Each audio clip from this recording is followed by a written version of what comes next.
Prabowo 2 periode. Saya kira saya mau koreksi. Kader-kader muda, saya mau koreksi saudara-saudara. Please, tolong jangan sebut seperti itu. Agar tidak ada tuduhan-tuduhan bahwa Prabowo itu punya ambisi untuk kembali menjadi calon presiden untuk yang kedua kalinya. Dalam sambutannya di acara Kongres keempat Tunas Indonesia Raya, Prabowo mengingatkan agar kader tidak melontarkan dukungan 2 periode. Untuk saat ini, Prabowo bilang sedang berfokus mengejar target-target yang sudah ditetapkan selama 1 periode sebagai presiden. Bila nantinya Prabowo menganggap hal itu tidak tercapai, ia mengaku tidak akan maju nyapres lagi.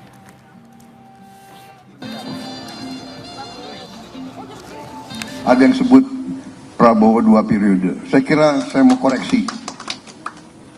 Kader-kader muda, saya mau koreksi saudara-saudara. Please, tolong jangan sebut seperti itu. Niat itu silakan disimpan dalam hati.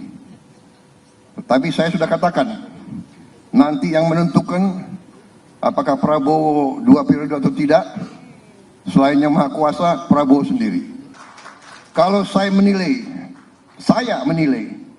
bahwa diri saya tidak mencapai apa yang saya canangkan, saya tidak mau maju lagi sebagai presiden di Indonesia. Presiden Prabowo berjanji tidak akan ikut Pilpres 2029 jika gagal mencapai program yang sudah dicanangkan.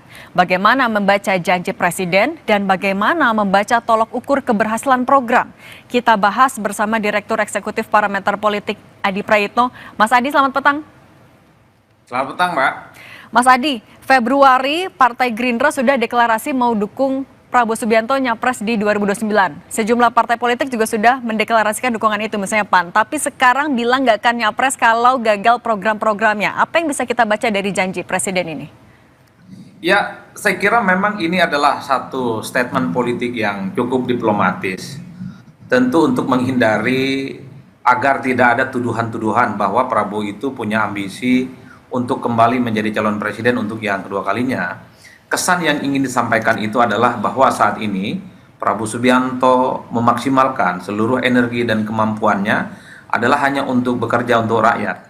Jadi kebijakan-kebijakan populis yang sudah dibuat, misalnya soal program makan bergizi gratis, rumah buat rakyat, koperasi merah putih, memangkas biaya haji dan seterusnya, itu adalah program-program yang saat ini sedang di-launching, dan tentu saja harapan terbesarnya semua persoalan yang dihadapi oleh masyarakat itu bisa maksimal.